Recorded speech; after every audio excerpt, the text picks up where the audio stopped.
Lalaki na sospek sa pananaksak sa isang hotel dahilan ng pagkamatay ng kanyang karelasyon na guro.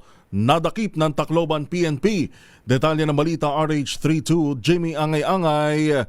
Jimmy.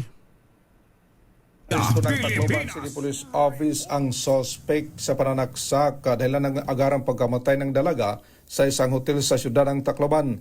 Ito ang sinabi ng Tacloban City Police Office Station 1 Cebu Police Major Ken Rivas. Ayon kay Major Rivas, kinilala ang sospek na si Jerry Katapal Malkis.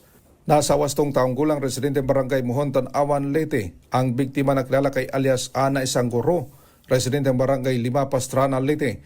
Nangyari ang insidente sa New Inn Hotel nang mag-check-in ang biktima at sospek nagkaroon ng mainit na pagtatalo. Naging dahilan pananaksak hanggang sa mamatayang biktima. Nahuli naman ang sospek kahapon ng hapon sa Barangay Muhontan, Awan, Leyte. Kasong morde sinampa na ng kapulisan laban sa sospek sa Tacloban City Prosecutor's Office. Sinabi naman ng sospek na siya ay nakakonsensya kaya sumukon lang siya sa kapulisan. Nagawa niya ang krimen sapagkat may utang ang biktima na 60,000 pesos na kulang pambayad sa kanya na nag-aaway na sila ng kaniyang asawa dahil ang pera na kaniyang napanaluhan sa Swartres ay para sa pagpapaayos sana ng kanilang bahay. Nakilala niya ang biktima at nagkaroon ng relasyon sa pamamagitan ng Facebook. Mula dito sa DYVL Action Radyo Tacloban, ito si RH32 Jimmy Angay-Angay para sa DZRH. Una sa Pilipinas, una sa Pilipino.